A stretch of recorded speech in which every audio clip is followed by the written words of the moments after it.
Nagkabayaran o nagkatakutan? Bumaliktad ang isang Senate witness laban kay KOJC leader Pastor Apollo Kibuloy. Binayaran lang daw kasi siya ni Senator Risa Hontiveros pero buwelta ng senadora, tinakot lang ang testigo. Yan ang agenda report ni Hannah T. Binayaran po ako ni Sen. Risa Hontiveros para mag-testify laban kay PRRD, VP Sara at kay Pastor Apollo C. Kibuloy. Yan ang seryosong aligasyon ni Michael Murillo na dating Senate witness na sinabing pinilit siya ni Senator Risa Hontiveros na mag-testify para pabagsakin ang Kingdom of Jesus Christ ni Pastor Apollo Kibuloy. Kaya't seryosong legal action din ang inihahanda ng senadora laban sa kanya. Tumestigo si Murillo noong February 19, 2024 sa Senate hearing ng komite ni Hontiveros. Dati siyang miyembro at landscaper ng Glory Mountain ni Kibuloy. Isa sa claims ni Murillo, nakita niya sina VP Sara at FPRRD na bumisita sa property ni Kibuloy at umalis ng may dalang bag ng mga armas. Kilalang spiritual advisor ng dating Pangulo si Kibuloy at naging bahagi pa siya ng pambato ni FPRRD sa nagdaang senatorial race. Wala naman akong nasaksihan na ganong pangyayari.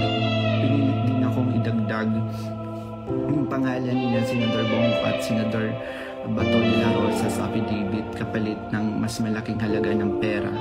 Pero hindi ko na sila isinama kasi baka umattend sila sa hearing at magtanong. Binigyan daw siya ng 500,000 pesos para isama sa affidavit ang pangalan ng pastor at ng mag-amang Duterte. Nagka-additional 500,000 pa raw nang matapos siyang tumestigo sa Senate hearing. Pero walang katotohanan ng mga ito ayon kay Hontiveros. Anya, sangkaterbang ebidensya ang meron siya para patunayang gawa-gawa lang ang sinabi ni Murillo. Kusang loob din daw na nagbigay ng statements ang witnesses sa Senate hearing tungkol sa KOJC.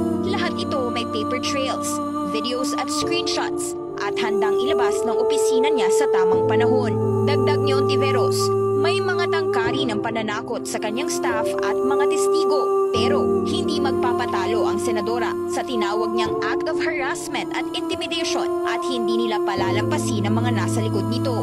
Naalarma naman si Senator Bato de la Rosa sa pagkadawit ng pangalan niya sa video. Pareho ang panawagan ng dalawang senador, panagutin ang nasa likod ng mga maling paratang at paninira ng mga sangkot sa issue na ito.